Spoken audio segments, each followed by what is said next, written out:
નગરમાં સજ્જડ બંધનું એલાન છે। શા માટે એલાન છે? હીરાબજારના તમામ એસોસિએશને એલાન આપ્યું છે। માધવ રત્ન બિલ્ડિંગને સીલ કરી દેવાતા એલાન કરાયું છે। બિલ્ડિંગમાં ફાયર સેફ્ટી ન લગાવતા જ કાર્યવાહી થઈ। 2 દિવસ પહેલા માધવ રત્ન બિલ્ડિંગ મનપાએ સીલ કરી ફાયરના કર્મચારીઓ કાર્યવાહી ન કરવા 1000ની માંગણી કરતાનો આક્ષેપ છે। હીરાના વેપારીઓએ કલેક્ટર કચેરીનો ઘેરાવ કર્યો હતો અને હવે ભાવનગર સજ્જડ બંધનું એલાન આવતીકાલે આપવામાં આવેલું છે।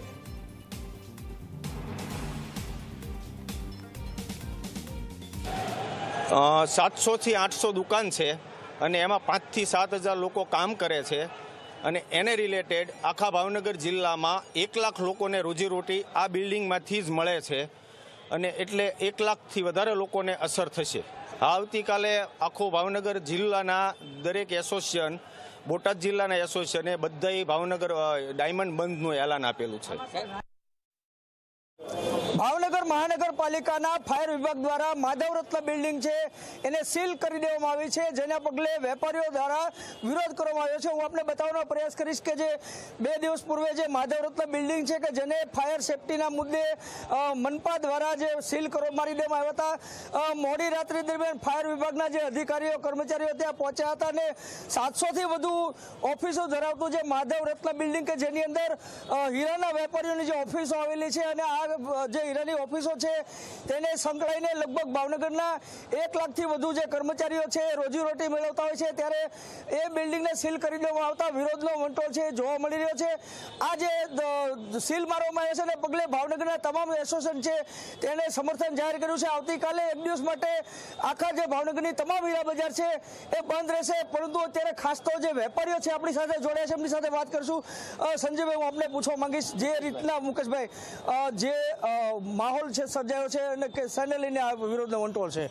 એક તો કોઈ રાજકીય મામલો આમાં આવી ગયો છે, જેના કારણે અમે નિર્દોષ વેપારીઓ છે, બેરોજગાર વ્યક્તિઓ જે છે જેને અમે ભરણ પોષણ આપી શકીએ એવી ક્ષમતા ધરાવી છે અને એ લોકોના રસોડા હાલે એટલે અમે પોતે ઘસારો ખાય અને અત્યારે મંદિરના માહોલમાં હાકીએ છીએ, છતાં પણ આવી કિષ્નાખોરી થાય છે અને ખોટી રીતે હેરાન કરવામાં આવે છે અને ખોટા કેસ કરી નિર્દોષ વ્યક્તિને 4 જણાના નામ લખ્યા છે એની એફઆઈઆર ફાડી છે, એને રદ કરવા માટે અમારું તમામ ડાયમંડ પરિવારના સમર્થનમાં આજે રેલી લઈને આવ્યા છીએ। કોઈ પણ બિલ્ડિંગમાં ફાયર સેફટી રાખવી અને એ ના હોય તો એને રાખવા માટે કાર્યવાહી કરવા માટે મહાનગરપાલિકાની એક પ્રાથમિક જવાબદારી આવે છે। એક જ કોમ્પ્લેક્સમાં જ્યારે 1 થી વધુ દુકાનો હોય તો આ બાબત કોઈ પણ હિસાબે શક્ય નથી કે એક દુકાનને સીલ મારે અને એક દુકાનને સીલ ના મારે, કારણ કે આખા કોમ્પ્લેક્સની ફાયર સેફટીનો પ્રશ્ન હોય છે અને એક સામાન્ય સમજની બાબત છે કે 4 દુકાનને સીલ મારે ને 4 દુકાનને જે પૈસા આપે ને સીલ ના મારે, આ બાબત તો કોઈ પણ હિસાબે તાર્કિક પણ નથી અને એને કહીને કે ગળે ઉતરે એવી પણ વાત નથી। એટલે આ બાબત જે છે એ જ્યારે સીલ કરવા ગયા હોય અને જે છે એ કાર્યવાહીથી બચવા માટેનો એક પ્રયત્ન કર્યો હોય અને પછી ત્યારબાદ આવો કોઈ આક્ષેપ કર્યો હોય તેવું મને જણાય છે।